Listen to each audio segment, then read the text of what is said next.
Hello students, तो आपका बहुत बहुत स्वागत है आपकी YouTube channel the Suraj sir में। और आज हम बिहार बोर्ड के 8वीं कक्षा की किताब रेडियंस पार्ट 3 का पहला चैप्टर का हिंदी एक्सप्लेनेशन समझेंगे। तो चलिए शुरू करते हैं। हमारा सबसे पहला चैप्टर है आई वंडर। आई वंडर का अर्थ होता है मैं आश्चर्यचकित होता हूँ। मैं आश्चर्यचकित होता हूँ पहला चैप्टर है। और सबसे पहले इसके बारे में बता दूँ कि ये चैप्टर एक छोटे से बच्चे पे बेस्ड है। जो छोटा बच्चा है वही इस पाठ का लेखक है। और एक छोटे से बच्चे के मन में कैसी-कैसी बातें आती हैं, वो क्या-क्या सोचता है, कैसे-कैसे प्रश्न उसके मन में उठते हैं, उसको दर्शाया गया है। तो चलिए शुरू करते हैं। सबसे पहले इसका वार्मर देख लेते हैं कि there are many things that we wonder at. दुनिया में ऐसी बहुत सारी चीज़ें होती है जिसे देखकर हम आश्चर्यचकित होते हैं। Tell your class some such things that you have often wondered at. अब आपको अपनी कक्षा में अपने दोस्तों के साथ, अपने क्लास साथियों के साथ ये चीज़ डिस्कस करनी है, ये चीज़ बतानी है कि किन-किन बातों को लेके आप आश्चर्यचकित होते हैं। तो सबसे पहला स्टैन्ज़ा को देखते हैं। कह रहा है कि आई wandered why the grass is green. सबसे पहले जो छोटा बच्चा है वो सोचता है कि आखिर घास जो है वो हरा क्यों होता है। And why the wind is never seen. और हवा दिखाई क्यों नहीं देती। फिर वो सोच रहा है कि who taught the birds to build a nest. चिड़ियों को घोंसला बनाना किसने सिखाया। And told the trees to take rest. और पेड़ों को आराम करने को किसने कहा। पहला स्टैन्जा में छोटे से बच्चे के मन में सवाल आते हैं, वो इस प्रकार है कि घास का रंग जो है वो हरा क्यों होता है, घास की पत्तियां जो है वो हरी क्यों होती है, वायु या हवा दिखाई क्यों नहीं देता। Who taught the birds to build a nest. आपने देखा होगा कि चिड़िया कभी पेड़ पे, कभी छत पे, कभी इधर कभी उधर घोंसला बना देती है।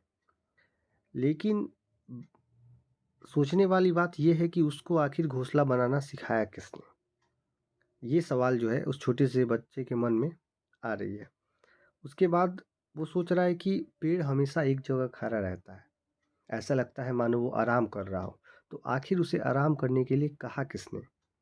ये जो सवाल है ये बच्चे के मन में आ रहे हैं। तो चलिए अब देखते हैं दूसरा स्टैन्जा में। कह रहा है कि oh when the moon is not quite round. कि अरे जब चंद्रमा पूरी तरह गोल नहीं है, where can the missing bit be found. तो उसका आधा हिस्सा कहाँ चला गया, उसका आधा हिस्सा हमें कहाँ मिलेगा। क्योंकि बच्चे ने कविता में, वीडियोस में देख रखा है कि चंद्रमा गोल होता है, लेकिन कई बार आसमान में हम देख पाते हैं कि चंद्रमा पूरी तरह गोल नहीं रहता है, उसका आधा हिस्सा नहीं दिखाई देता है। तो उस सीन को देख के, उस सीनरी को देख के बच्चे के मन में ये सवाल आता है कि मैंने तो पढ़ा था कि चंद्रमा गोल होता है, अभी आधा दिखाई दे रहा है, तो आखिर उसका आधा हिस्सा गया कहाँ। ये चीज़ें जो है बच्चे के मन में आ रही हैं। Who lights the star when they blow out. यानी तारों में प्रकाश कौन डालता है जब वे बुझ जाते हैं। क्योंकि जब सुबह होता है तो तारे दिखाई नहीं देते, और जैसे ही रात होती है आसमान में तारे टिमटिमाने लगते हैं। तो बच्चे को ऐसा लगता है कि जब सुबह होता है तो कोई तारों को बुझा जाता है, और जैसे ही रात होता है फिर कोई आके तारों को जला जाता है, उसमें रोशनी डाल के जाता है।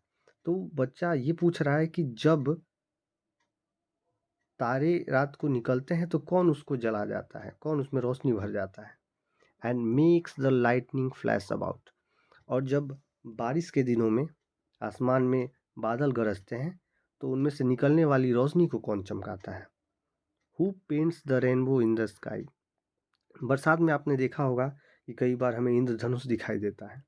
तो उस इंद्रधनुष को देख के बच्चे के मन में ये सवाल आता है कि आखिर आसमान में जाके किसने इंद्रधनुष को 7 रंगों से रंग दिया, उसमें रंग भर दिया।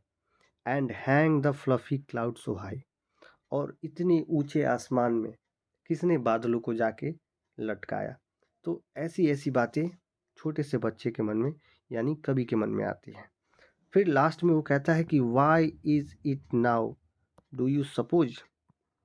कि ऐसा क्यों होता है, क्या आप लोगों ने कभी सोचा है that dad won't tell me if he knows.